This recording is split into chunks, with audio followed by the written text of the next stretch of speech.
한 주간도 평안하셨습니까? 예, 모든 지킬 만한 것 중에서 마음을 잘 지키셨습니까? 마음을 잘 지키면 그 마음에서 나오는 말도 잘 지켜지게 되죠.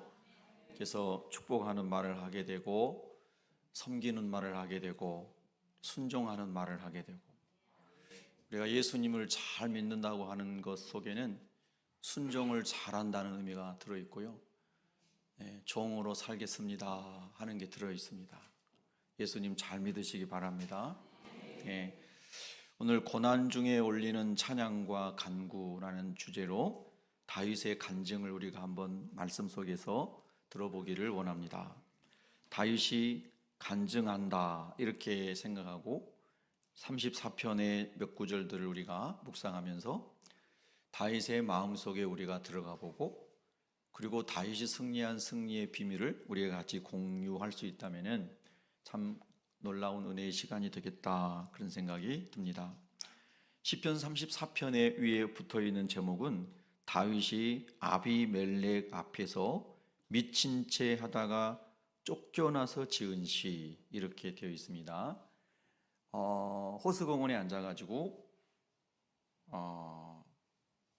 산들바람을 쐬면서 꽃을 보면서 잔잔한 호수를 보면서 시를 지은 게 아니고, 여러분이 좋아하는 어느 곳에서 산책을 하면서 영감이 떠올라서 시를 지은 게 아니고, 시를 지을 수 없는 환경, 그저 눈물을 흘리고 애통해하고 가슴을 칠 수밖에 없는 환경, 그 속에서 이 위대한 시가 나왔습니다. 하나님의 영으로 사로잡혀 살아갔던 다윗의 시를 우리가 한번 같이 보겠습니다. 1절을 함께 다시 읽습니다. 시작.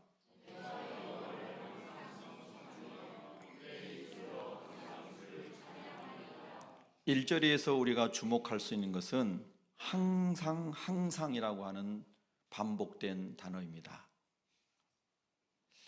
여러분이 다윗이 여러분 앞에 있다면 질문해 보고 싶겠죠. 과장된 거 아니에요? 정말이에요? 이렇게 질문해 보고 싶지 않으세요? 여러분이 누군가에게서 여러분 가까이 있는 사람이 대단한 간증을 하시는데 놀랍다 하면서도 속으로는 과장된 거 아닐까? 이럴 정도로 대단히 놀라운 간증을 하는 것들도 여러분 들어보시죠.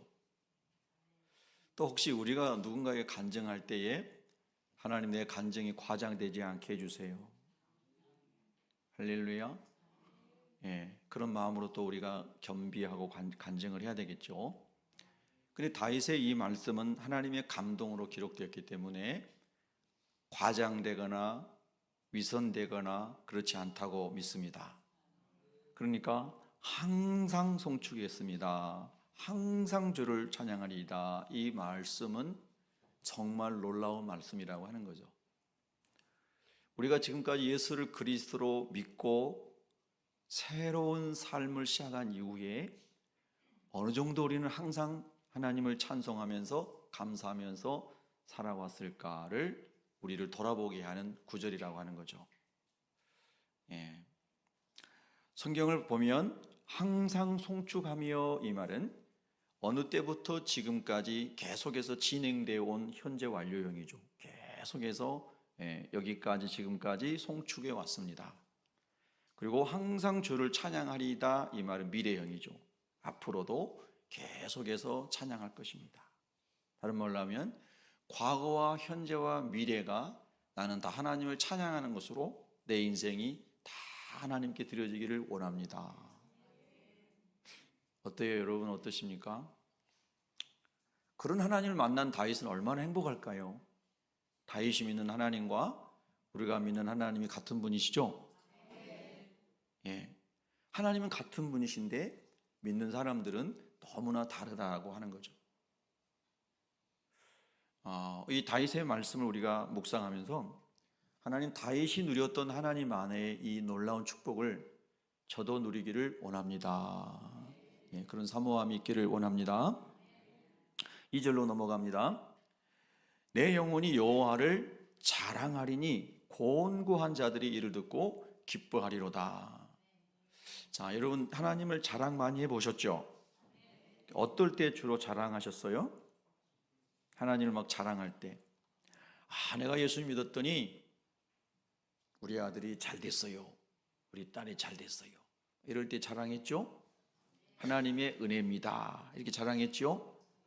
혹시 여러분 하나님의 은혜입니다 라고 자랑하지 않고 내 머리가 좋아서 잘 됐습니다 이렇게 얘기한 건 아니겠죠?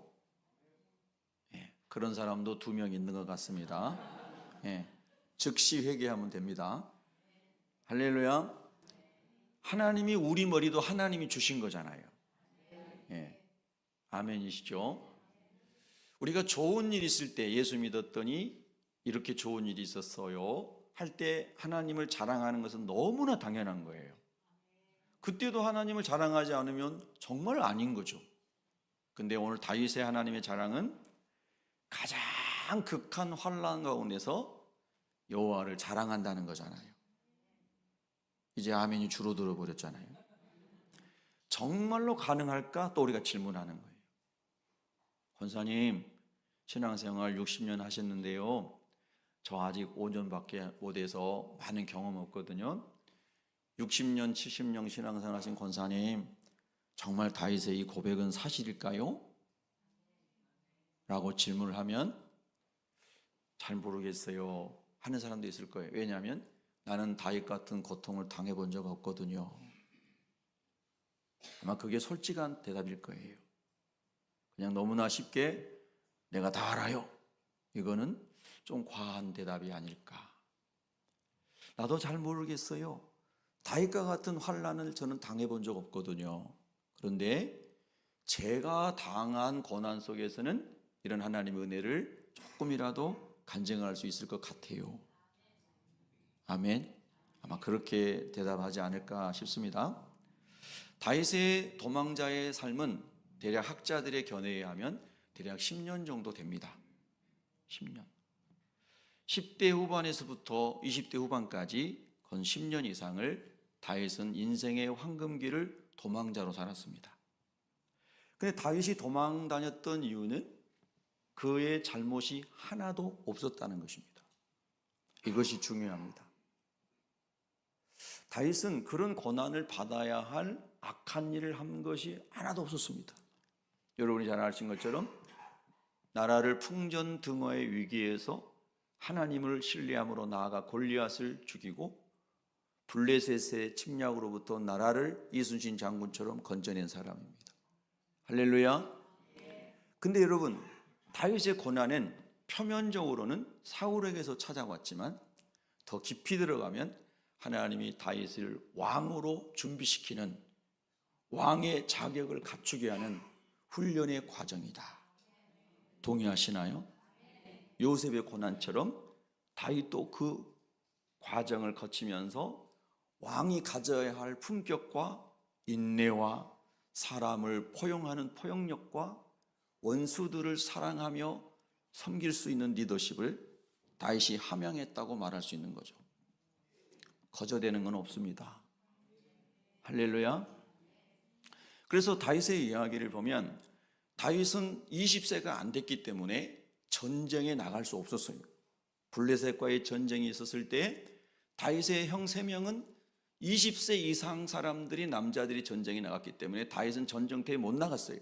다윗은 여전히 10대의 소년이었습니다. 근데 10대의 소년이 나라를 구원한 겁니다.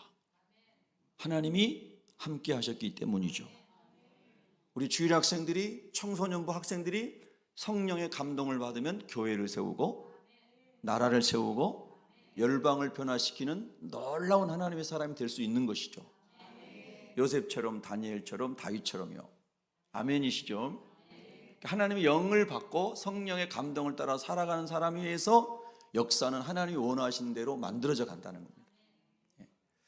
자, 다윗이 도피 생활을 10년 정도를 했는데요, 초기에는 대부분 자기 나라 땅에서 도망 다녔어요.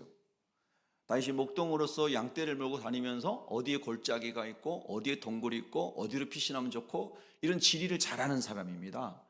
그래서 다윗이 자기 장인인 사울 왕이 3,000명의 군대를 데리고 다윗을 추적하러 다닐 때도 아둘람 동굴부터 시작해가지고 뭐 헤레 숲풀에 뭐 숲 광야에 어디에 다 도망다니면서 피신을 했어요.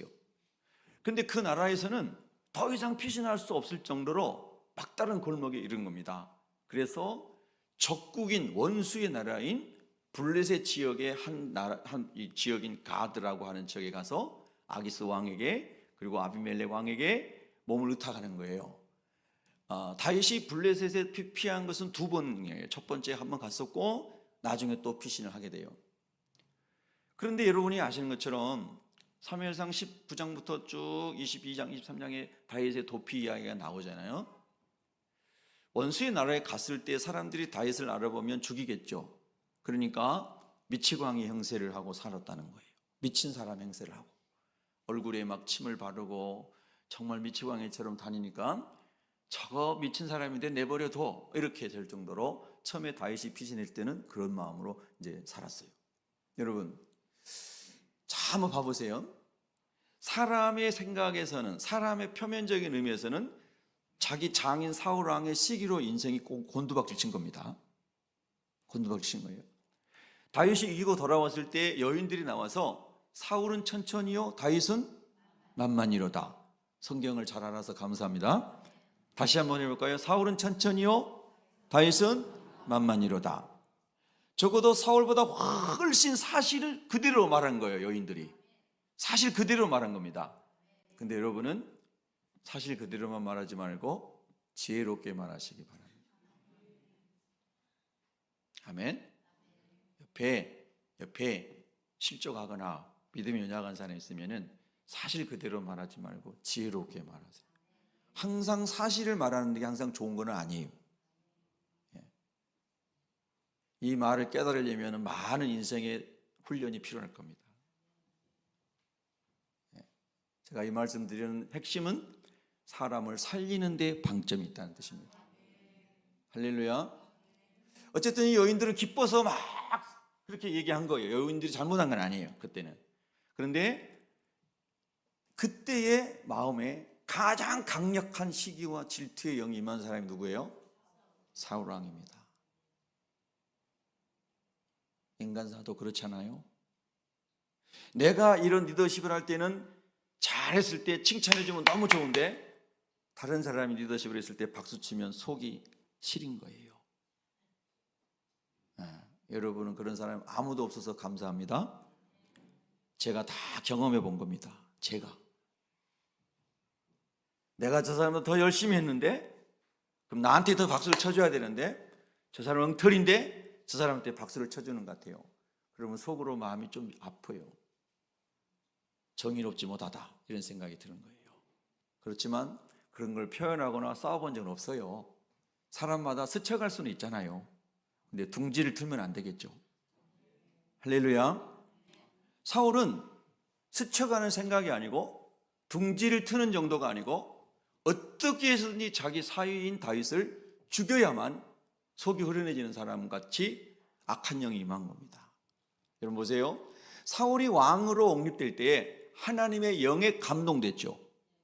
그런데 사위 때문에 자기 사위입니다. 남이 아니에요.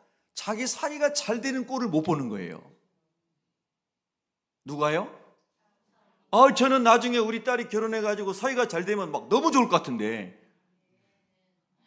여러분도 할렐루야. 근데 사위가 잘 되는 꼴을 못 보는 거예요. 여러분 깊이 들어가면요, 인간 속에는 그 나만을 위하는 죄성이 도사리고 있다는 거예요. 사위 잘 된 꼴도 못 보겠다는 거예요. 며느리 잘 되는 꼴은 여러분 그 사람이 사울이었다니까요. 행구 사이에 숨어서 나 같은 사람이 어떻게 왕이 되겠습니까 하고 겸비했던 이스라엘 12지파 중에 가장 작은 지파요, 그 작은 지파 중에서도 가장 볼품없는 집안의 출신인 내가 어떻게 이스라엘의 왕이 되겠습니까 했던 그 사울이 지금은 그냥 하나님의 자리에 앉아서 내 마음에 안 들면 다 그냥 쓸어버리고 싶은 이런 죄로 가득한 사람이 되어버린 거예요. 변화되고 성숙하고 성결해진 게 아니라 변질되고 악하고 독한 사람이 되어버린 거예요. 우리 예수님 믿으면서 좋은 쪽으로 변화되기를 기도해야 됩니다. 할렐루야. 그래서 이제 다윗이 억울하게 계속 도망 다니는데요. 사무엘상 22장인가요? 보면은 부모님들을 모압 땅에 모셔가서 모압 왕에게 의탁을 하고, 그리고 자기는 홀홀 단신 첫 번째 도망갈 때 블레셋 땅으로 도망갑니다. 처음에는 아내 미갈을 비롯해서 친구 요나단과 여러 사람이 다윗이 피할 길도 안내해주고, 어려울 때 제사장이 도와서 먹을 것도 주고, 그랬는데 사울왕이 그 제사장이 다윗을 도와준 걸 알고 그 제사장과 다른 제사장 85명을 죽여요. 그리고 그 성읍에 사는 사람들을 남녀와 어린아이와 소와 양과 염소까지 다 죽여요. 사울왕이 이렇게 악한 사람으로 변질된 거예요. 그 시기 때문에. 무서운 거예요, 여러분. 시기가요. 시기하지 마세요. 질투하지 마세요. 남이 잘 되면 박수 쳐주세요. 할렐루야. 시기와 질투의 영에 사로잡힌 사울에 의해서 장인어른에게 쫓겨가지고 10년간을 도망자로 살아가는 다윗이 오늘 항상 여호와를 송축하며 2절에 내 영혼이 여호와를 자랑합니다. 무슨 자랑할 것이 있냐 이 말이에요. 옆 사람한테 좀 물어봐요. 자랑할 것이 있겠어요?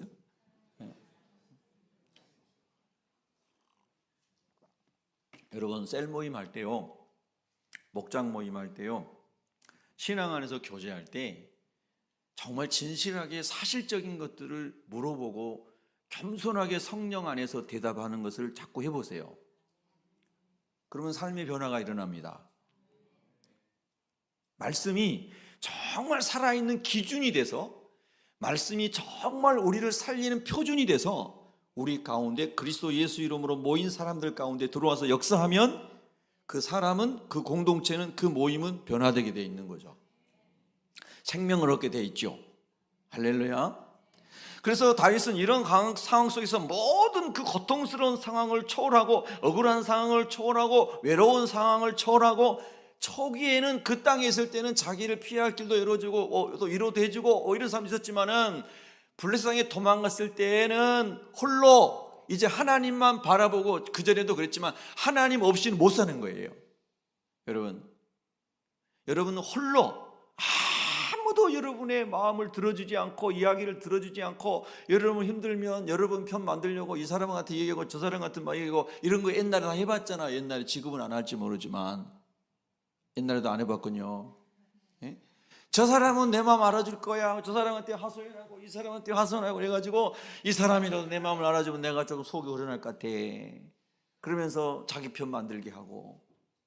예. 우리 성도들 얼굴 표정 보니까 한 명도 그런 사람이 없네요. 예. 인간의 본성 안에 그런 게 있다는 겁니다. 그런 게 적나라하게 드러나는 게 세속 정치잖아요. 우리 오늘 장로님 거의 눈물 나는 마음으로 기도하시던데, 예. 어제의 친구가 내일 원수가 되는 게 정치잖아요. 많은 정치인에게 제가 직접 들은 이야기입니다. 이렇게 돌아와서 들은 게 아니고요. 정치 현장에 있었던 사람들에게 들은 이야기입니다. 여러분, 홀로 있을 때에 정말 여러분의 마음의 평강과 찬송이 이런 다윗 같은 상황에서도 흘러나온다면 여러분 하나님 만난 사람입니다. 아멘. 그 하나님으로 마음이 꽉 채워진 사람은 마음의 깊은 곳에 파면 팔수록, 심령의 그 깊이를, 우물을 파면 팔수록 하나님이 나오는 사람은 하나님 안에 깊이 뿌리를 내린 사람입니다. 할렐루야. 다윗이 지금 그거를 우리에게 간증하고 싶은 겁니다. 그래서 내가 여호와를 자랑합니다. 무슨 자랑할 것이 있어서 자랑해요. 근데 그런 상황 가운데서 여호와를 자랑했더니 2절 하반절에 이렇게 나옵니다. 곤고한 사람들이, 공고한 자들이 나의 이 간증을 듣고 기뻐합니다. 힘을 얻습니다. 살 소망이 생겼다고 합니다. 할렐루야. 이 얘기가 2절이잖아요. 여러분, 내 아들이 하버드 나와가지고요 IT 기업을 세웠는데요, 지금요 수입이요 1조 원이 됐어요. 예. 얼마나 좋은 일이에요. 근데 그런 거 아무것도 없고 내가 착하게 살았는데요, 억울한 일 당하고요, 쫓겨나고요, 가족이 흩어져 살고요, 형편없는 지금 자리에 있어요. 그런데 막 내가 하나님 찬양해요, 이렇게 지금 다윗이 간증하고 있는 거잖아요. 여러분은 이런 간증을 누군가가 하면 정말 귀한 믿음이시네요 이렇게 말하실 거예요? 아니면 그걸 뭐 간증이라 해요 이렇게 말하실 거예요? 여러분 잘 생각해 보시라는 거예요.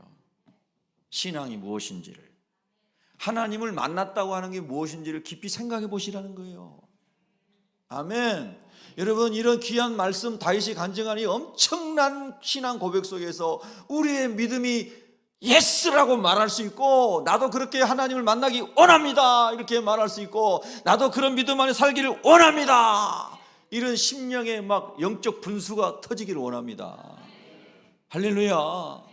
이런 은혜가 없이 어떻게 우리가 세상을 이길 수 살아갈 수 있겠습니까? 어려운 환경을 어떻게 극복하고 나갈 수 있겠습니까? 억울한 일을 어떻게 돌파하고 나갈 수 있겠습니까?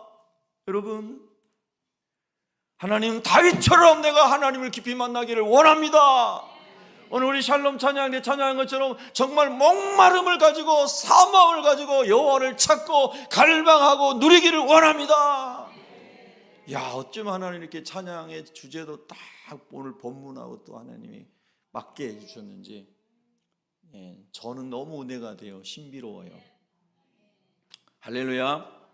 여러분, 모든 상황을 초월하여 하나님을 찬양하고 그가 그 고통 속에서 간증한 것, 하나님을 자랑하는 것에 대해서 오히려 공부한 사람들이 듣고 기뻐한다라고 하는 이 다윗은 얼마나 담대하고 그 영혼이 충만하고 하나님으로 인해서 만족하고 하나님 때문에 춤추고 있는가, 이걸 우리가 알 수 있겠죠. 아멘. 할렐루야. 주님이 그런 은혜를 이 시간 주시기를 바랍니다. 하나님, 저는 홀로 있어도 외롭지 않기를 원합니다. 모든 사람이 나를 왕따시켜도 나는 다윗처럼 찬양하기를 원합니다. 그 하나님을 내가 만나기 원합니다. 그런 은혜를 지금 받으시면요, 저와 여러분은 정말 행복한 사람이 되는 겁니다. 이스라엘아, 너는 행복자로다. 하나님이 너의 하나님이고 하나님이 너와 함께 계시기 때문이다. 이 말씀을 선지자들이 계속 외쳤습니다. 너가 행복한 이유는 하나님이 너의 하나님이기 때문이다. 하나님이 너와 함께 하시기 때문이다. 아멘. 그 고백을 다윗이 지금 하고 있는 겁니다. 그러면서 다윗이 3절에 이렇게 말합니다. 우리 3절을 함께 읽을까요? 시작. 나와 함께 여호와를 광대하시다 하며 함께 그의 이름을 높이세. 할렐루야. 저는 아주 밴데기 소갈머리 같이 저는 속이 좁은 사람, 근데 하나님은 광대하신 하나님이시다니. 할렐루야.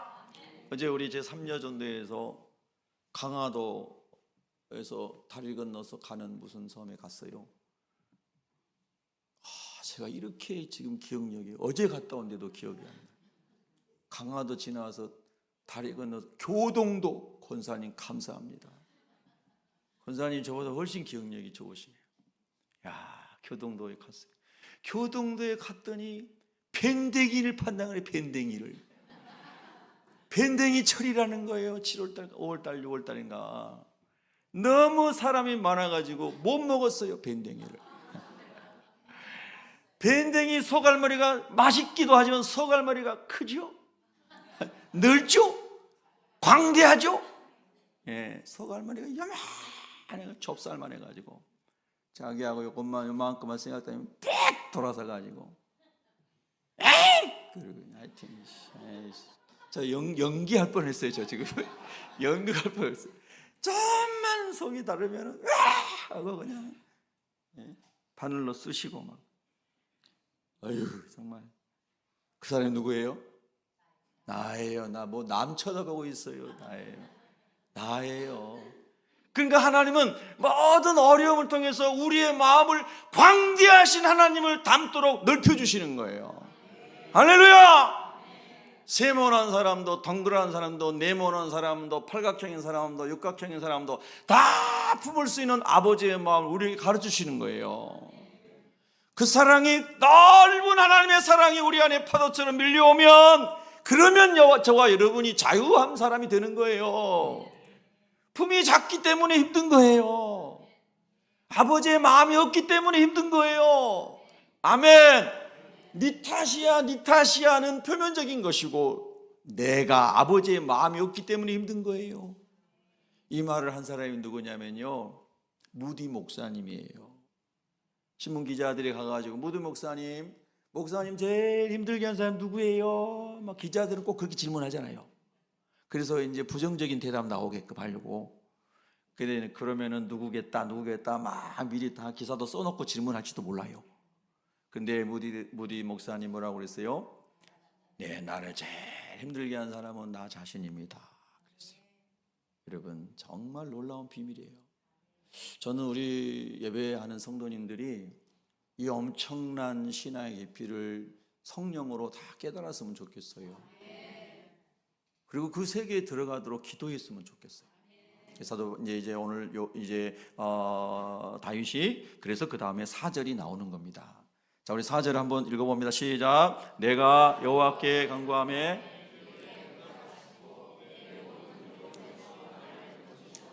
아멘. 자, 보세요. 다윗도 두려움이 있었어요, 없었어요? 있었죠. 우리가 심리학적으로 보면, 그냥 생각해 보면, 뭐 학적인 거 빼고 그냥 상식적으로 생각해 보면 얼마나 다윗이 머리가 아팠겠어요. 두렵고, 예? 내일은 어디서 자야지? 내일은 뭘 먹어야 되지? 계속 도망다니는 다윗이 하루하루가 두려웠을 거 아니에요. 그렇죠?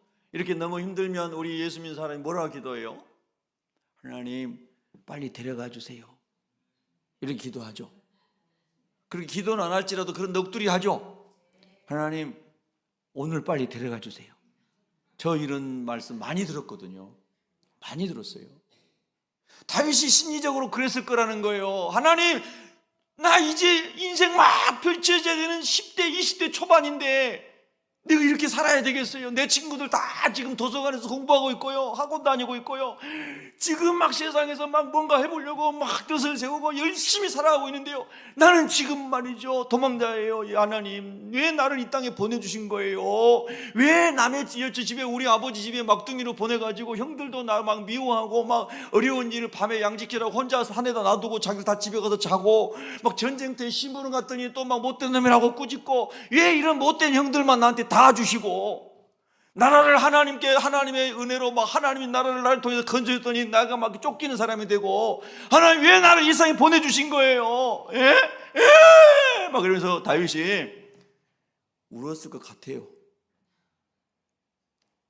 안 울었으면 사람도 아닐 것 같아요. 맞아요 하신 분 할렐루야. 고통이 정말 그렇게 힘들면 왜 두려움이 없겠어요? 여러분도 두려움 밀려오실 때 있죠. 예, 내일 어떻게 살아야 될까 걱정이 돼갖고. 근데요, 그때 다윗의 돌파구는 뭐냐면요, 여호와께 간구하매입니다. 여러분, 정말 하나님께 간구하는 것을 여러분 정말 시도해 보십시오. 그냥 교회 와서 그냥 2분 기도하고 가고 이런 거 말고요. 예, 교회 와가지고 그냥 의자만 대피고 간다고 그러잖아요. 의자만 대피고 가지 말고 정말 하나님 앞에 간절히 구하는, 목숨을 걸고 기도하는 간구를 해보시라는 거예요. 이 세상에서 가장 중요한 것은 예수님 믿고 예수님 만나고 예수님 체험하고 천국이 믿어지는 것인데요, 내가 교회를 오래 다녔는데 그 체험이 없다, 나는 하나님이 아직도 안 믿어진다, 목사님 저 다 거짓말하고 있는 거다, 뭐 이런 생각이 스쳐갈 때 있다면은, 정말 그렇게 소중하다면 뭐 그것도 있잖아요. 그 누굽니까? 유명한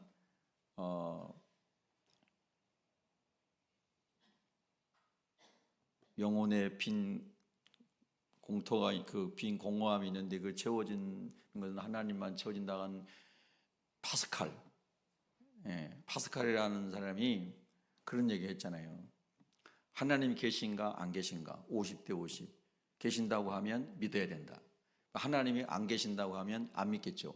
근데 안 믿었는데 나중에 죽을 때 하나님 계셨으면 지옥 가는 거잖아요. 이런 것들을 이제 그 사람은 수학자고 뭐 여러 가지 뭐 여러 분야의 뭐 유명한 사람이잖아요. 그래서 파스칼의 내기라고 하는 게 있어요. 들어보셨어요? 못 들어보셨어요? 예배 끝나면 인터넷 찾아보세요. 그래서 정말로 상식적이고 지혜로운 사람은 하나님을 믿을 수밖에 없는 파스칼의 내기를 한번 꼭 찾아서 보세요. 제가 오늘 주제가 아니기 때문에.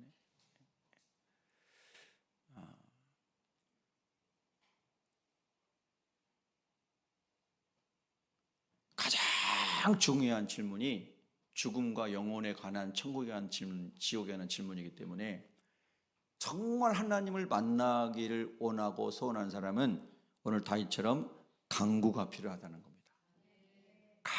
간절히 하나님을 구하고 찾으면서 꼭 만날 수 있기를 축복합니다.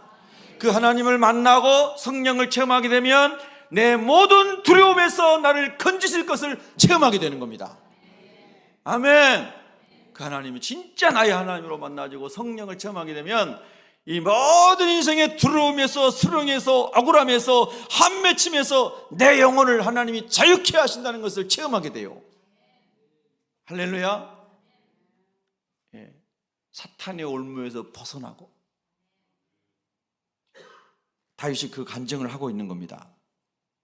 그들이 주를 앙망하고 광채를 내었으니 그들의 얼굴은 부끄럽지 아니하리로다. 그렇죠. 하나님 안에서 두려움이 다 떠나갔습니다. 건진받았습니다. 6절에 이 공고한 자가 부르짖음에 여호와께서 들으시고 그의 모든 환난에서 구원하셨도다. 믿으시면 아멘. 공고한 중에도 항상 찬양했다는 뜻이고요, 권고한 중에도 항상 간구했다는 뜻이죠. 그 하나님이 건져주셨다는 것입니다. 기도가 문제 해결의 답입니다. 아멘. 자, 또 봅니다. 계속해서 봅니다. 여러분 구절을, 성경 구절을 딱 들어가세요. 다른 생각하지 마시고요. 또 막 머릿속에 지금 막 주식 생각하고 막 돈 생각하고 그런 거 하지 마세요. 자, 7절 읽습니다. 시작. 여호와의 천사가 주를 경외하는 자를 둘러 진치고 그들을 건지시는도다. 할렐루야. 여러분 블레셋 땅에 도피했을 때 이제 아내도 못 들어가고 요나단 친구도 없고 뭐 아비가일, 그 지혜로운 아비가일도 뭐 다 다윗의 옆에서 조금 미갈도 도움을 줬던 사람들은 지금 다 없어요. 혼자 지금 도피 생활하고 있을 그때에 그를 둘러서 함께하면서 그들의 기도에 하나님 앞에 올려드리고, 그리고 그 다윗의 고난에 동참하고 다윗과 함께 있는 그 영적인 세계가 있었는데, 바로 그 영적인 세계에서 여호와의 천사가 주님을 경외하고 있는 다윗을 둘러서 진을 치고 그리고 다윗을 건져내시고 계신다는 거. 할렐루야. 정말 이런 말씀이 믿어지셔야 되는 거예요. 이게 안 믿어지면 우리가 하나님 왜 믿습니까?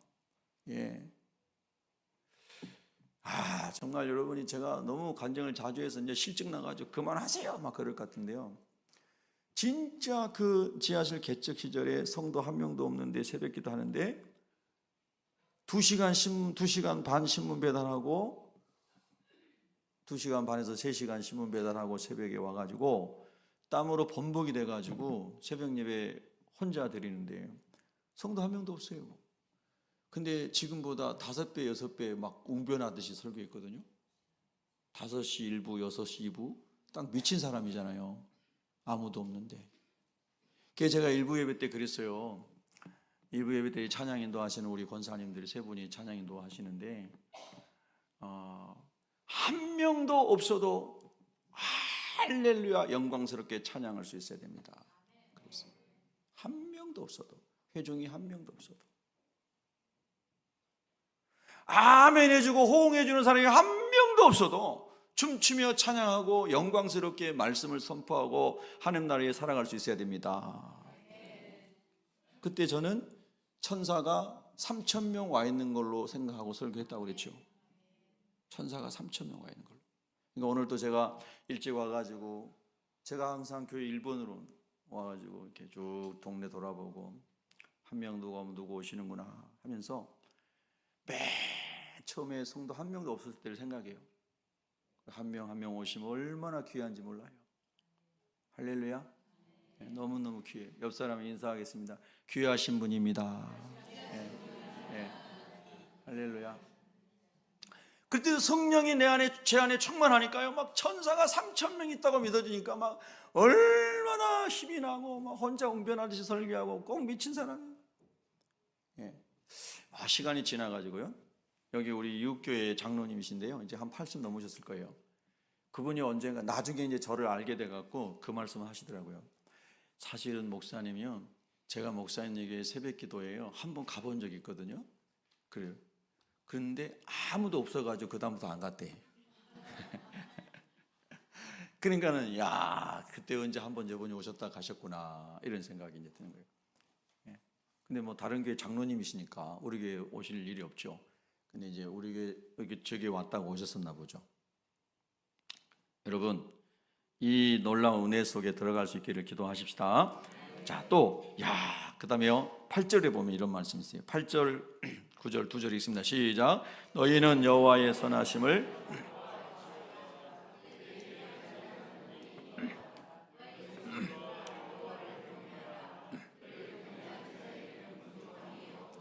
아멘. 우리 아멘 크게 합시다. 아멘.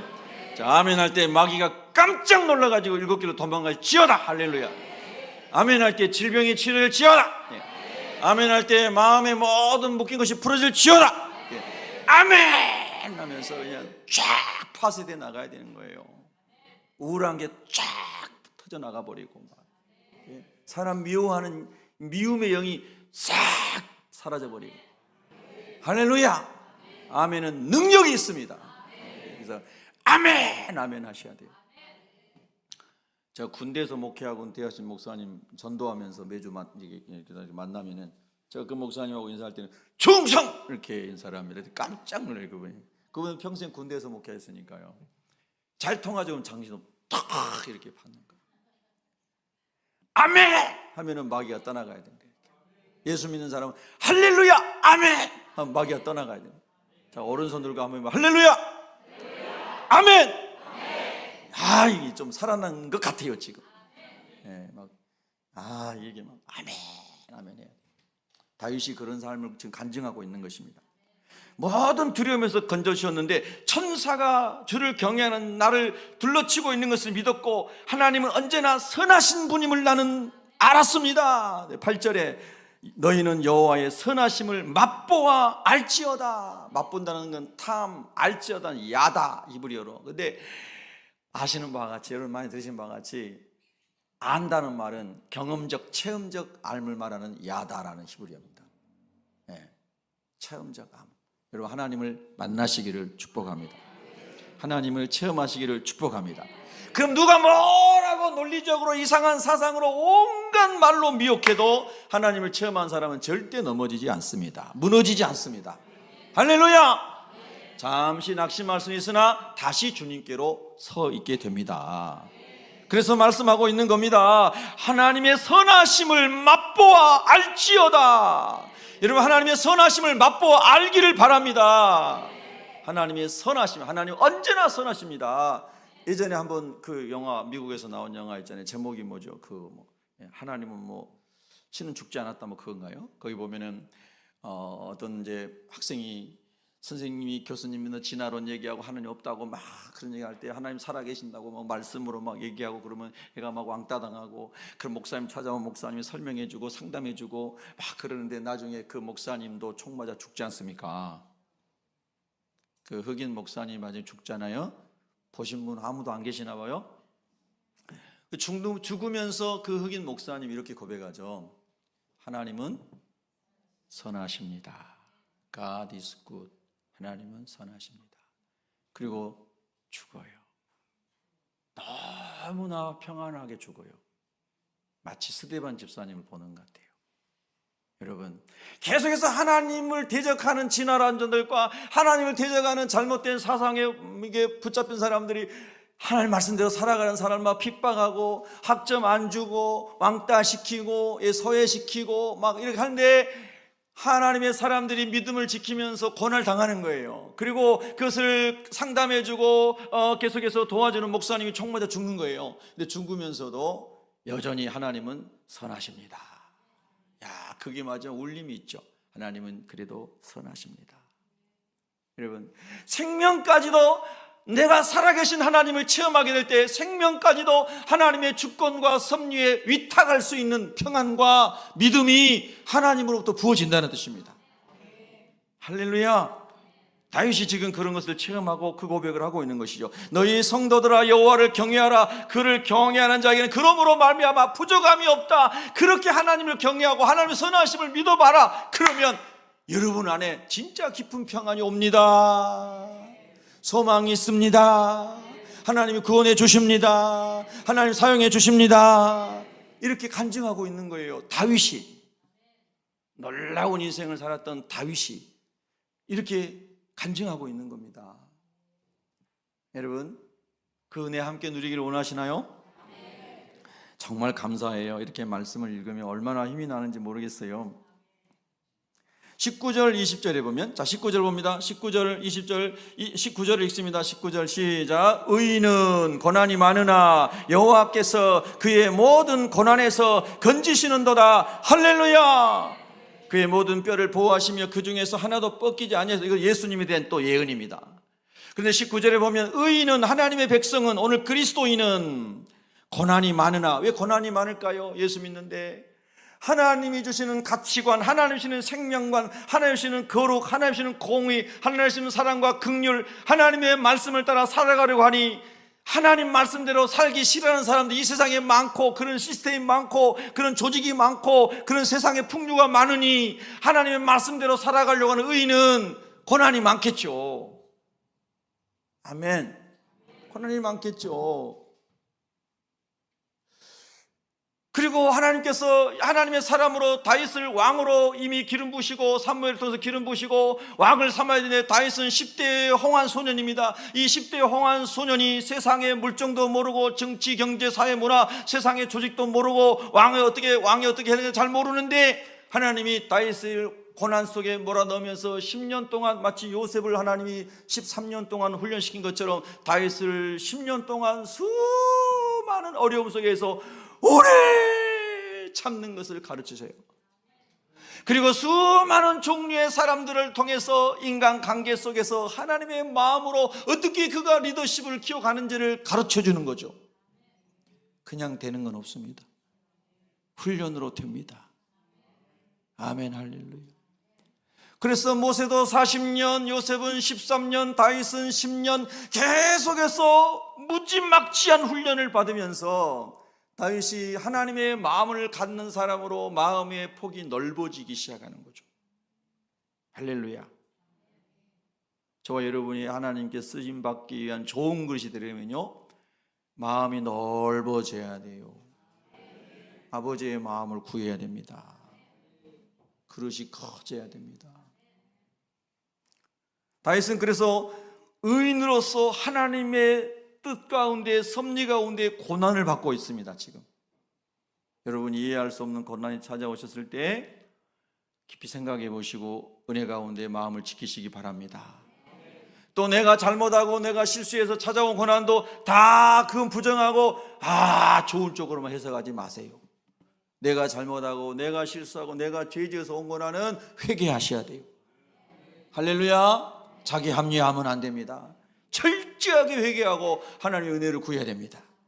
그러나 요셉처럼 다윗처럼 하나님의 성령에 끌려서 충성스러운 삶을 살았음에도 불구하고 이런 고난이 찾아왔을 때는 하나님의 섭리를 생각해야 돼요.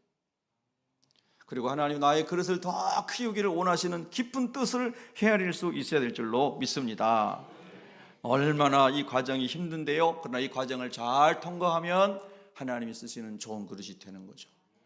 그래서 군대의 장교가 그냥 되는 거 아니지 않습니까? 특수부대원들이 그냥 되는 거 아니지 않습니까?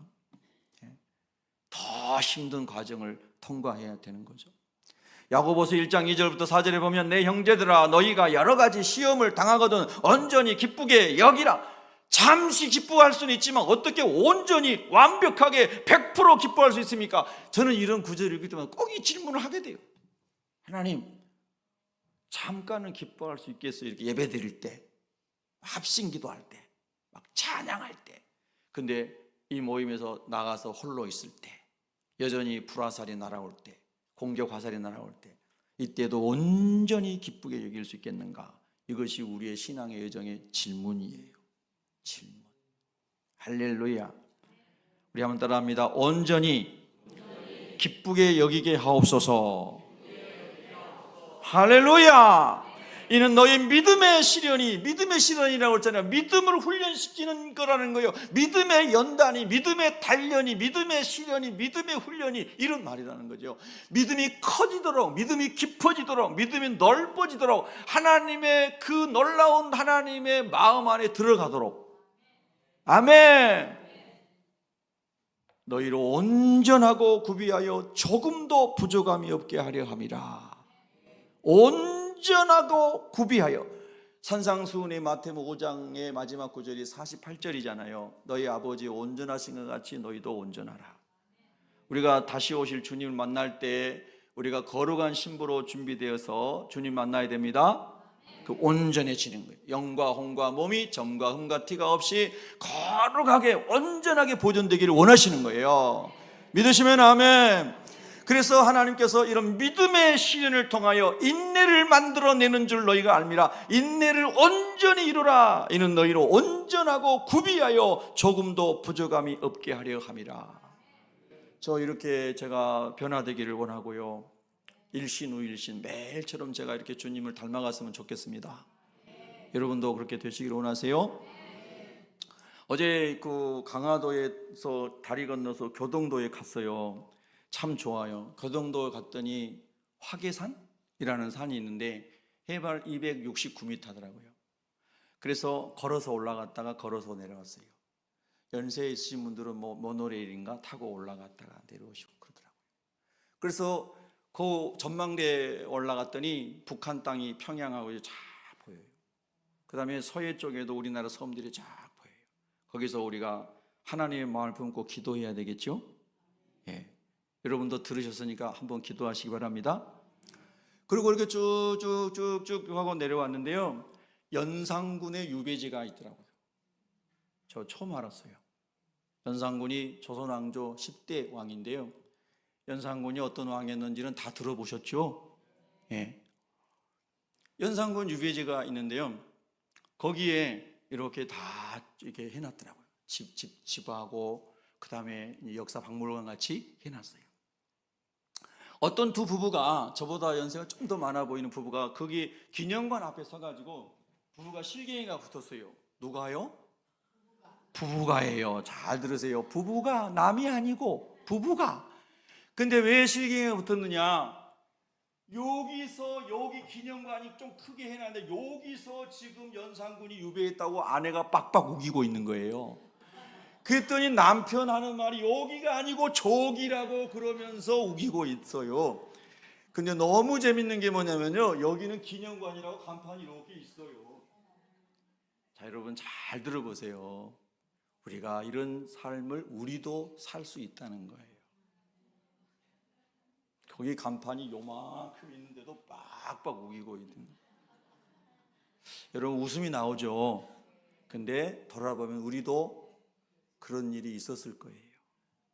앞으로도 그런 실수를, 남도 아닌 아내에게, 남편에게 그런 실수를 할 수도 있을 거예요. 왜냐하면 나이 들어가면서 귀도 점점 먹먹해져 가지고 사과라고 얘기했는데 감이라고 하더라고. 야, 정말 큰일 났어요. 그래서 제가 그걸 듣고 있다가 어떻게 저분들이 실갱이를 안 하도록 도움을 드려야 되는데 잘못 끼어들었다가는 또 그래서 제가 저쪽에 연산군이 있었던 그걸 제가 다 보고 동영상까지 다 찍었거든요. 그리고 이쪽도 와서 다 이렇게 봤는데 쟤는 다 알잖아요. 동영상까지 찍었으니까. 그래서 제가 저기요, 그 엄마가 막 남편한테 이제 우기고 있어요. 남편은 그래도 충청도 사람인지 그냥 거의 받아주는 편이시던데 제가 저기요, 저기예요 그랬어요. 그랬더니 그 아줌마가 그래도 그분이 마음 관리를 잘하는 편이에요. 그래가지고 두 분이 이제 갈등이 끝났어요. 여러분 참 재밌잖아요. 사람 살아가는 게. 예. 참 여러분 우리 자신을 돌아보게 하는 것 같아요. 예. 그래서 제가 그 연산군에 대해서 학교 다닐 때 뭐 다 여러분 배우셨지만은 AI한테 물어봤어요. 그록이라고 하는 AI한테 물어봤어요. 챗GPT 말고 그록이라는 것도 있어요. 물어봤더니 쫙 연산군을 설명하는 거예요. 경복궁에서 나와가지고 어디를 거쳐가지고 거기까지 간 여정을 쫙 설명해주고 누구 몇 명이 따라갔고 거기 살 때 어떻게 살았고 다 나옵니다. 그 연산군이 거기에 있었는데 제가 이 말씀을 주일 설교를 주중에 다 묵상하고 다윗의 이야기를 묵상하고 있었는데 연산군이 딱 오버랩되잖아요. 다윗은 훈련 받았기 때문에 성군이 된 것이고 연산군은 훈련이 부족했기 때문에 그렇게 산 거예요 라는 생각이 들었어요. 기가 막히죠. 연산군이 있었던 방이 정말 조그만 쪽방이에요. 정말 인생이 그런 거다. 우리 하나님 안에서요, 다윗처럼 언제든지 항상 찬양해 왔고 찬양해 가는 사람이 되기를 바라고요. 하나님을 항상 자랑하는 사람이 되기를 바라고요. 하나님께 간구함으로 승리하기를 바라고요. 천사와 함께 동행하면서 하나님 나라에서 내가 알지 못하는 훈련이 왔을 때는 잘 견뎌내고 훈련을 잘 받아서 주님이 쓰시기에 좋은 그릇으로 커지기를 바랍니다. 기도하겠습니다.